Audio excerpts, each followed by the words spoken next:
June 19, 2005, a man threw a bomb to the corporal and killed 7.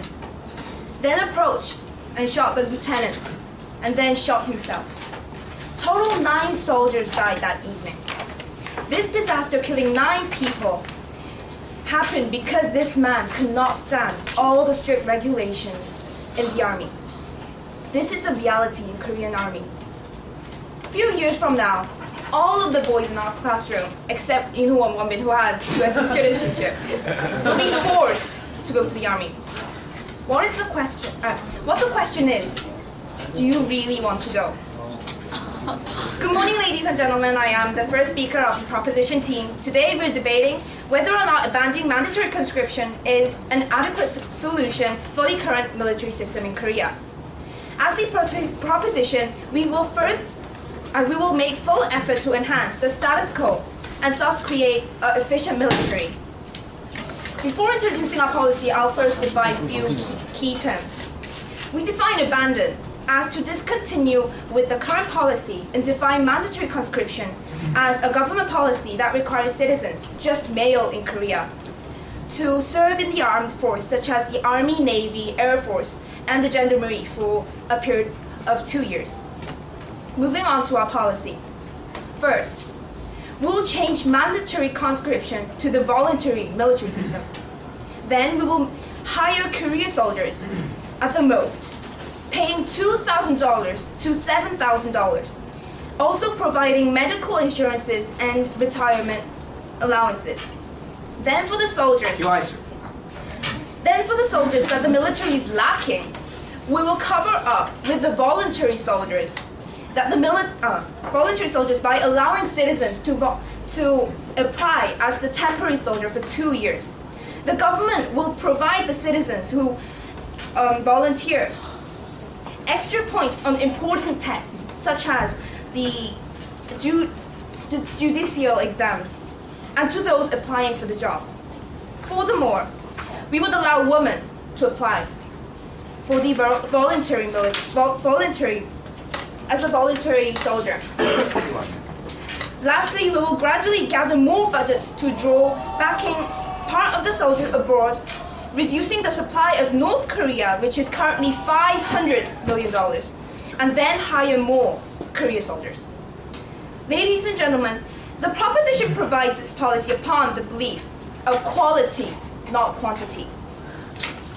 We support this upon 3 clear reasons: national security, human rights, and economic progress. As the Prime Minister, I will elaborate upon this national security, and the deputy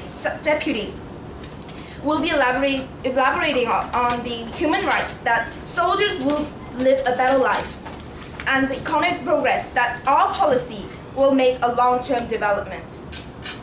Moving on, my first argument: security is a very vulnerable matter that should be done with great attention. Most of the soldiers who are serving because of the mandatory conscription have been showing low enthusiasm in the military. Most of them try to avoid going to the army, and some are caught for not trying to go. The U.S. Defense Department is claiming that military is now in high tech. However, according to Tony Tether, director of the Defense Advanced Research Project Agency, war is now determined not by the number of soldiers, but better weapons. Also, he claimed, in order for the army to be capable and cost-effective, enthusiastic soldiers are needed. As a result, by converting the current military conscription to a voluntary system, obviously drawing more enthusiastic soldiers in the army, the military will function more efficiently and thus promote better nation security. By abandoning mandatory conscription, national security will actually be enhanced with enthusiastic soldiers, and also the technology. Looking at the status quo, the world that we are living in, it is necessary to make amendments based on such change. So what have I told you about today? Our policy on abandoning military conscription stands because it is a guarantee for a better military and security. Ladies and gentlemen, think about strong militaries such as the US Army and the UK Navy. They value quality over quantity. Thank you.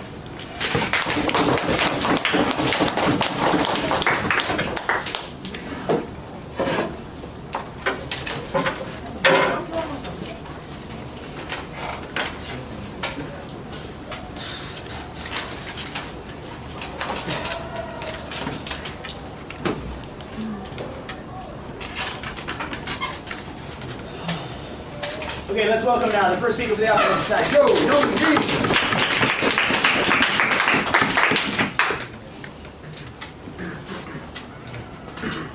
Okay. June 25th, 1950, at 4 a.m., North Korean army invaded South Korea without warning. June 28th, Seoul fell. On the same day, UN decided to send armies to help South Korea. September 15, 1950, amphibious landing of foreign armies at Incheon was successful and the South Korea army seemed to be winning. October 26, China intervened and North Korea started to launch a counterattack. July 27, 1953, both South and North Korea agreed for armistice. Armistice here, according to the Webster Dictionary, means temporary suspension of hostilities between two countries. Temporary, it is important. This means there can be a war at any time again. Hello, ladies and gentlemen. Sir. Ladies and gentlemen, I'm the first speaker of the opposition side.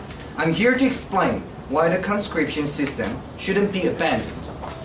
I will introduce the background information of Korea and introduce our 3 points: necessity, practicality, and benefits. Then the second speaker will elaborate the 3 points. Lastly, the third speaker will lay out the key clash and sum up our sides debate. Further procedure. Recently, the relationship between South and North Korea couldn't be any worse. July 11th, this year, Mrs. Park Wang-chan was killed during the Kumgang mountain tour. It was said that she trespassed the checkpoint line.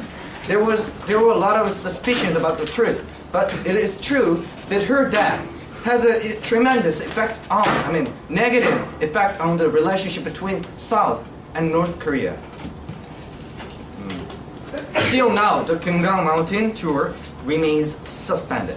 Also, President Lee's inauguration and the shift in political power have worsened the relationship. The president's statement about the human rights issue in North Korea has definitely contributed to the worsening of the relationship. So far, I have introduced the status quo of Korea between the North Korea.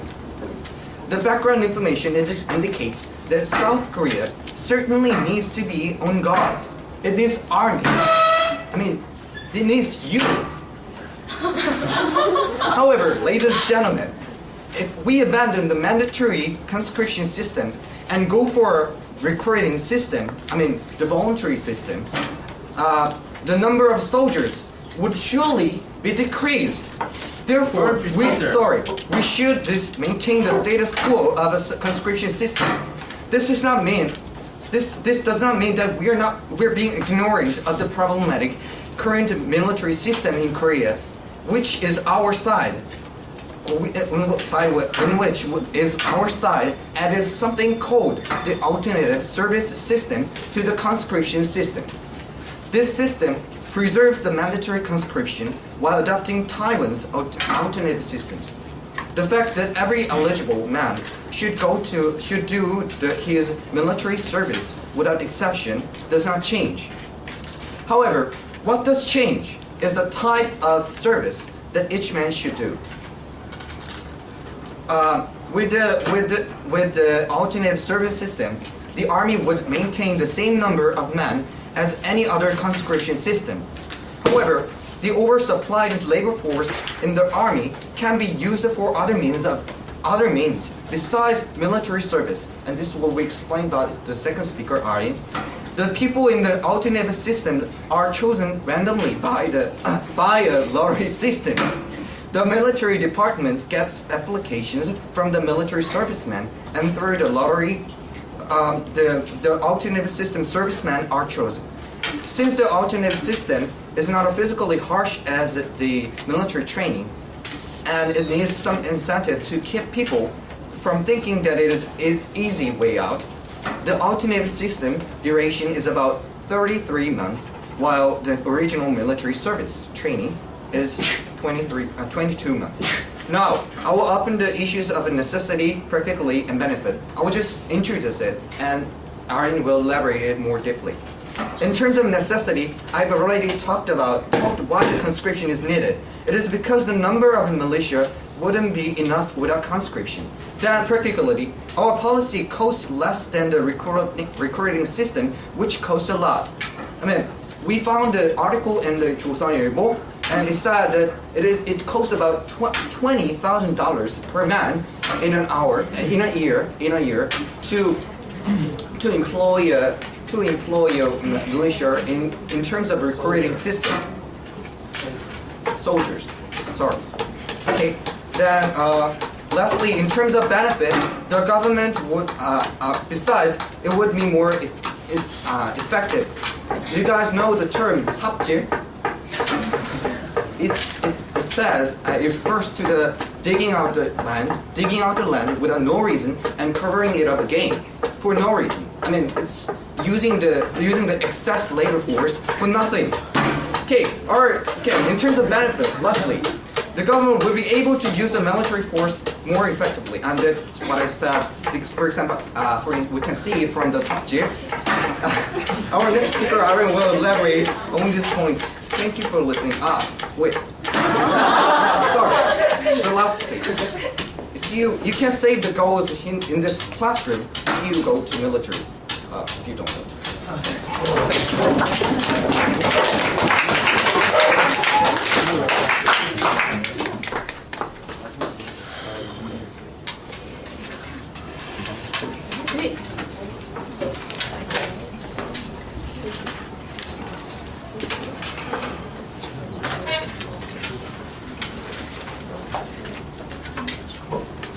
Okay, the second speaker for the crowd side is Han Dong-hee. Before I begin my speech and my rebuttals, may I remind you that the leader of opposition side did not even address the things that the Prime Minister stated. He did not give sufficient rebuttals. Okay, now I'll move on to my rebuttals. And first of all, about the anecdote that the leader of opposition side has stated. It's been almost 60 years since that happened. Moreover, unlike then, South Korea's economy is one of the strongest in the world, and we have the capability to protect our own nation. And also, unlike opposition side's worries, with our policy, the national security will actually improve. Did he not listen to what Jin has stated? We value quality over quantity. What that means is that by adopting our system, we will actually have more enthusiastic soldiers and soldiers that are willing to participate thoroughly in the army rather than soldiers that don't even want to be there. And also, moreover, as Jinsil's anecdote has shown, there are people that doesn't even adapt to the conditions in the army. And for those people, being there is painful. And also, because of those people, there could be incidents that Jinsil has stated, like shooting others. Okay, now I'll move on to my arguments. Okay, now moving on to my substantives. By valuing quality over quantity, our policy promotes human rights and economic progress.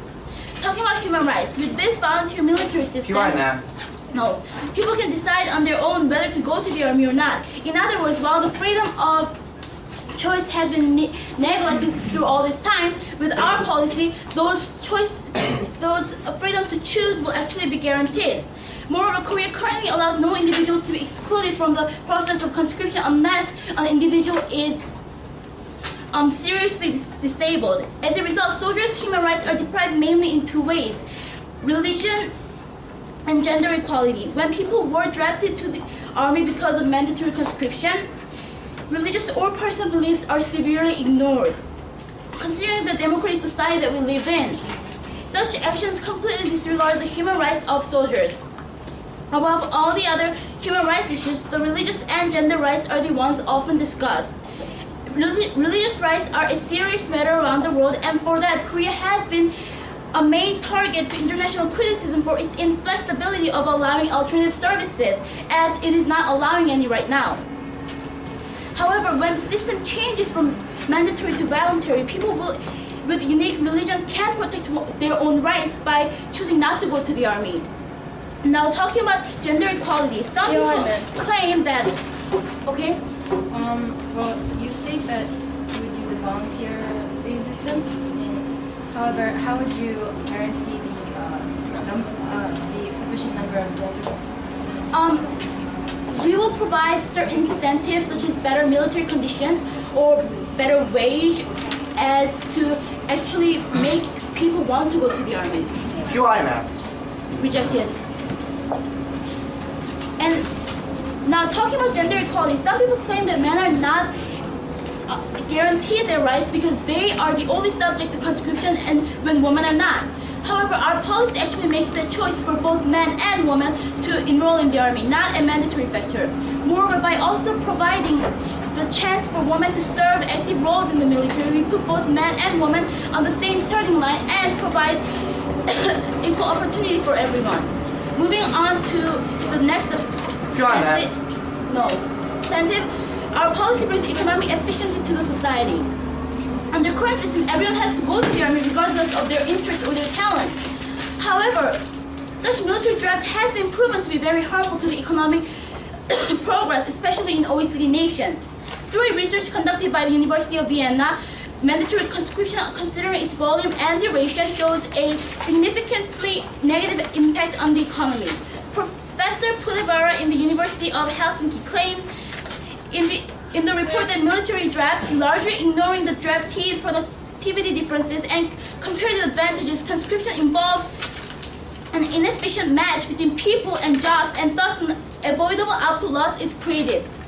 This analysis also adds to the idea of the opportunity cost being too high, exceeding the maximum fiscal payment. As a result, according to the model the University of Vienna has made, the GDP growth rate continuously decreased 0.5% for consecutive years. So what have I done in today's debate? I've explained to you that our policy benefits our society in terms of economy and human rights. Finally, the third speaker, Daewon, will sum up our arguments and prove to you why we have won today's debate. And before I give up my floor, can I remind you guys that quality is more important than quantity, and thus our policy actually improves national security. Thank you.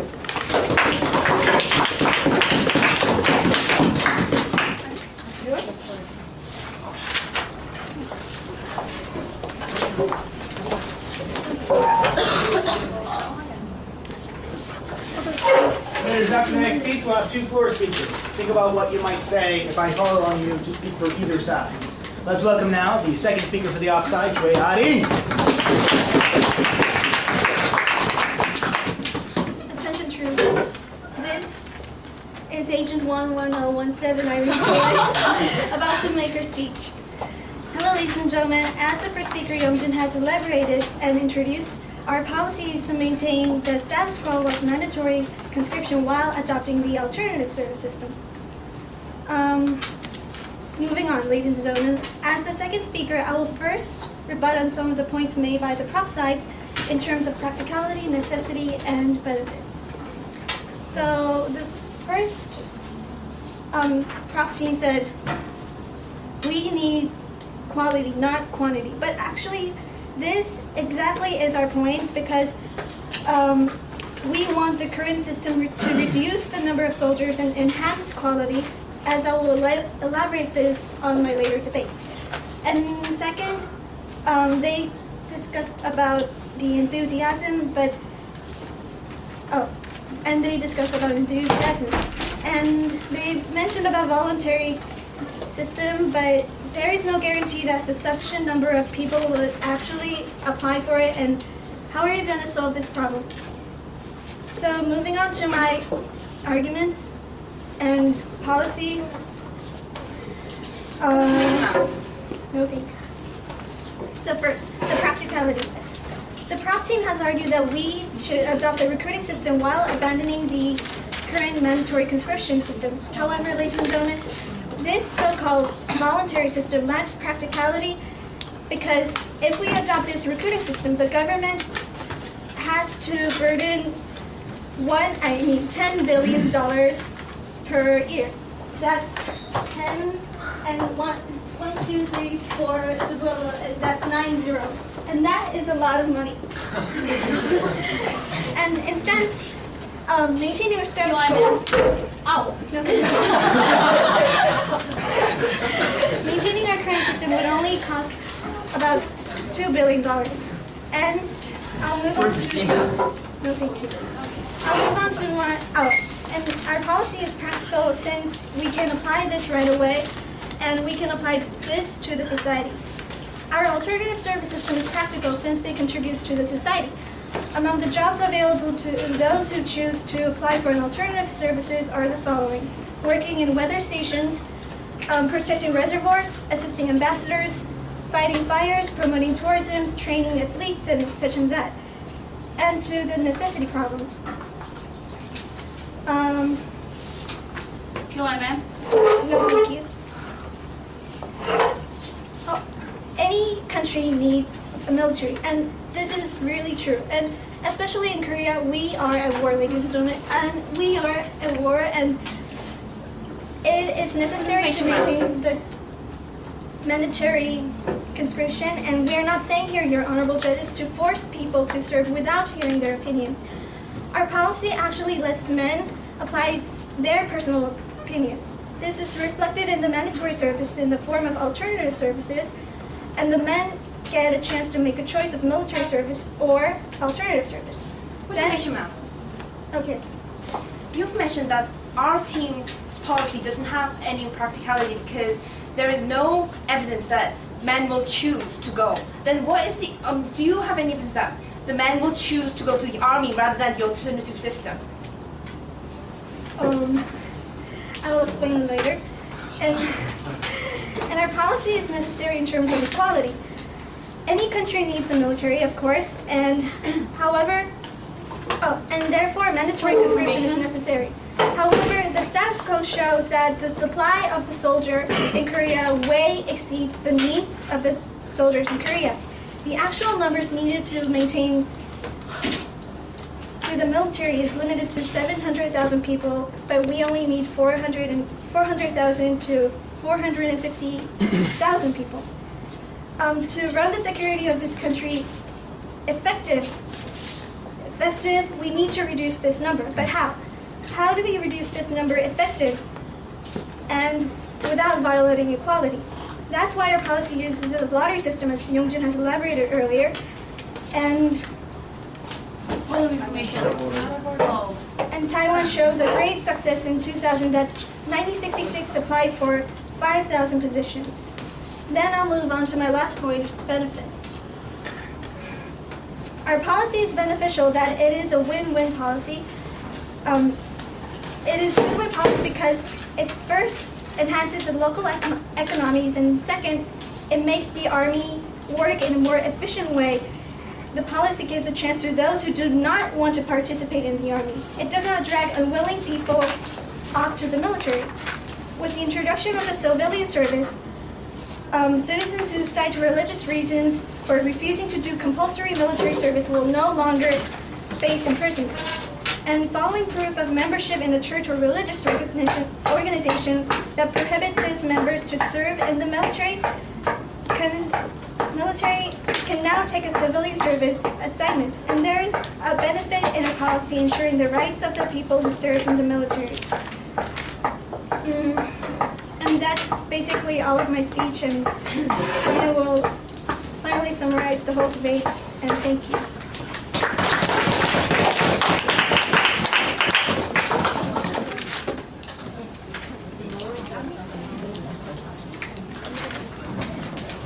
Okay,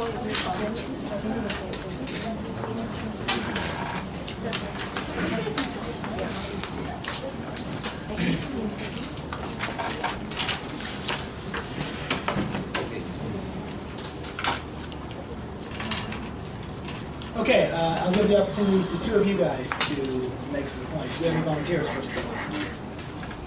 Any volunteer? Any other volunteers? Oh, I'll do it. You said op? Oh, Op? I think it's on.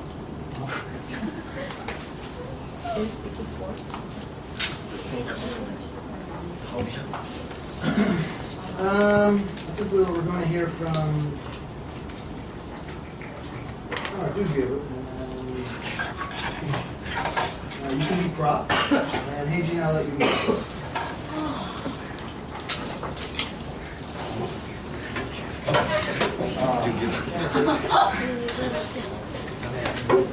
I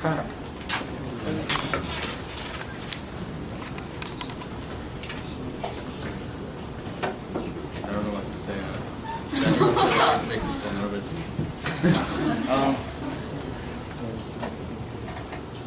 I think the proposition side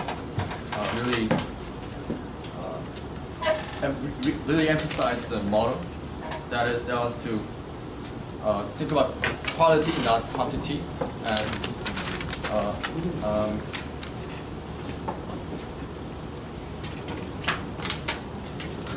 and then I think the opposition side has failed to provide with sufficient evidence to back up their ideas. So I think the proposition side has the upper hand, and that's it.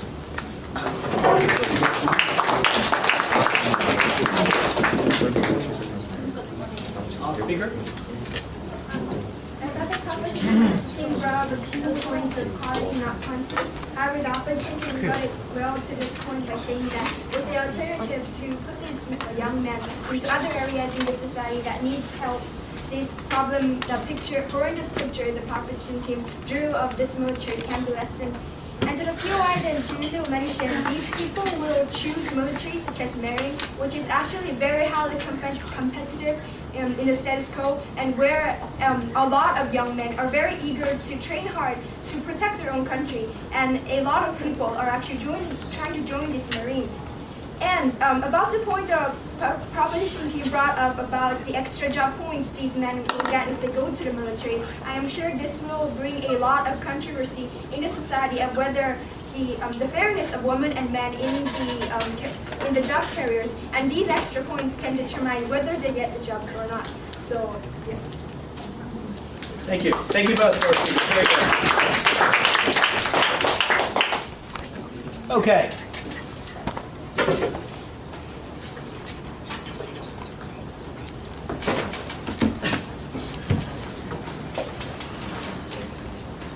All right, now we're going to give the opportunity to the opposition side once again. They'll finish up their argument, so let's welcome Seo Jung-hyun.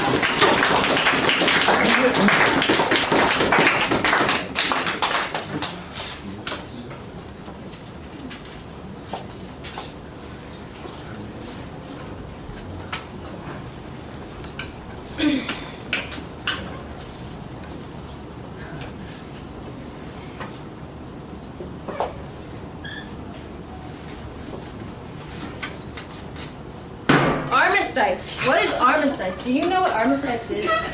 Armistice. Armistice is the temporary suspension of war.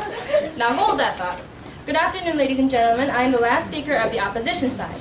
As the last speaker, I will lay out the main clashes of this debate and rebut and sum up by repeating the policy. Now the main clashes. One main clash of this debate, ladies and gentlemen, was stability. The stability of Korea. Is Korea stable enough to apply a volunteer military system, or is it still in need of a conscription system?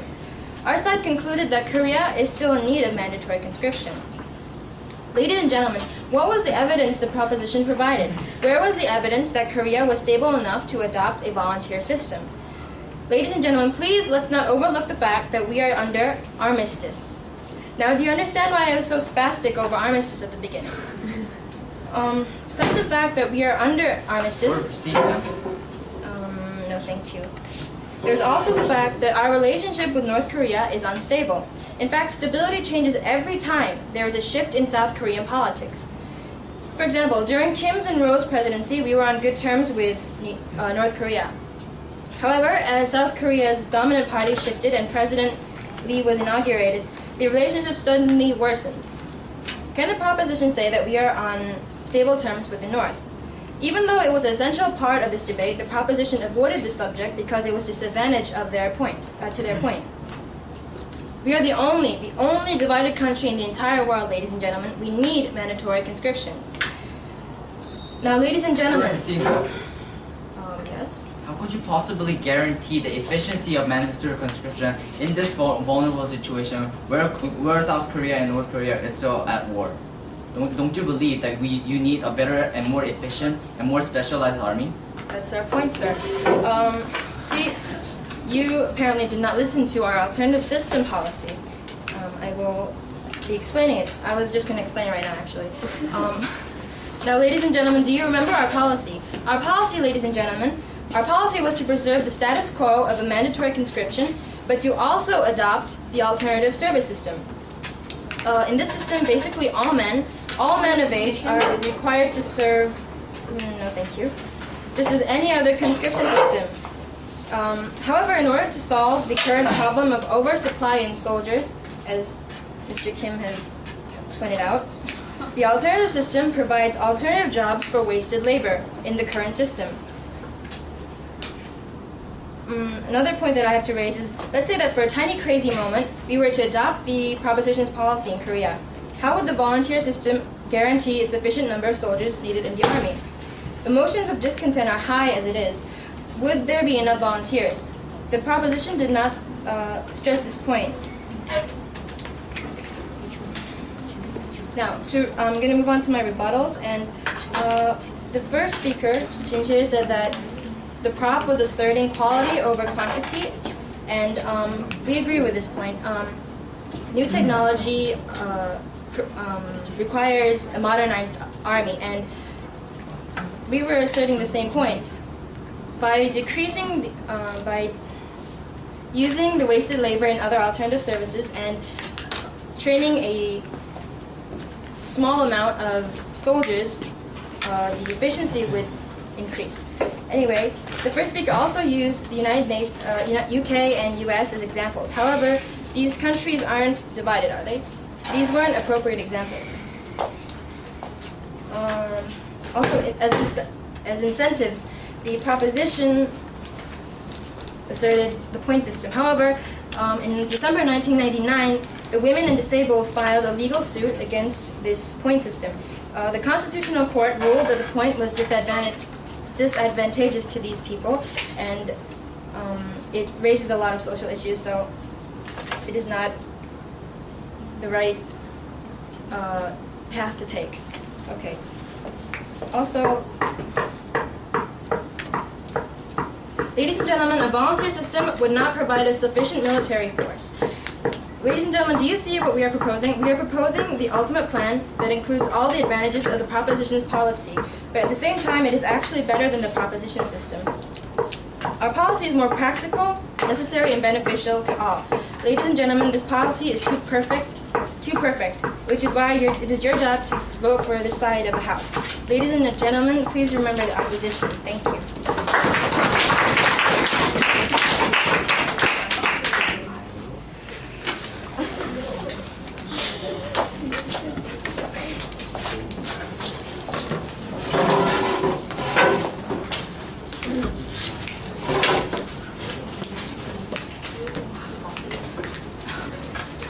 Okay, now let's welcome the last speaker of the debate, Kim Do-hoon.